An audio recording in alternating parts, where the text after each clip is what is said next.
Welcome to my vlog. Ipapakita ko sa inyo kung paano maging bilog yung pancake natin habang niluluto. Yung hindi tayo gumagamit ng molde. Kasi wala tayo dito sa Hong Kong. Hindi bumili si Amo. So, ito po yung mixture ko ng pancake. Yan, ready to mix na lang po yan. Lalagyan mo lang ng milk. So, ganito po yung bottle ng binili ni Amo. Yan, minix ko. Nilagyan ko lang siya ng milk. So, ngayon, nagpainit na ako ng mantika. Yan. At haluin natin. Konti lang po para hindi masyadong mamantika yung lulutuin nating pancake. Ayan, mainit na. So, kailangan natin gumamit ng ito yung masukong.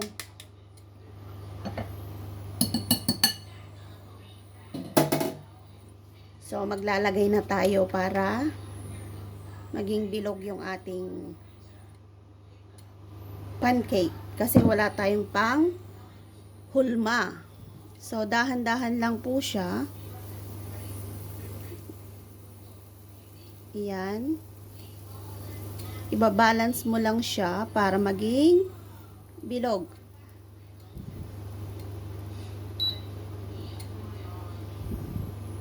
Masukong po yung natin, yung ating palayok. Yan, dahan-dahan mo lang siyang lalagyan para maging bilog siya.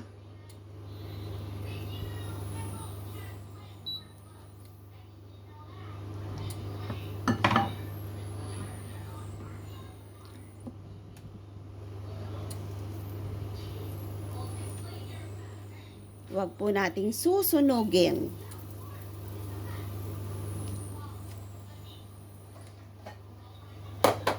Yan, naging bilog na po siya. Pag si Amo kasi nagluto, hindi siya bilog.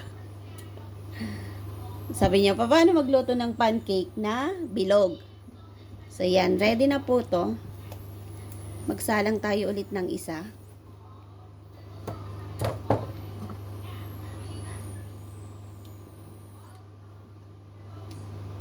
Dito tayo sa gitna. Dahan-dahan lang po siya para maging bilog.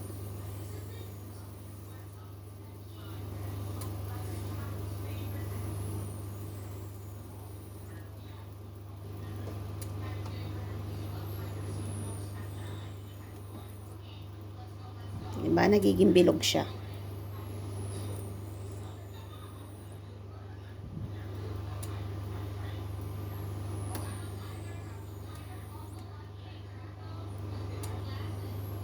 Kaya maglalagay tayo ulit. Dahan-dahan lang po yung paglalagay natin.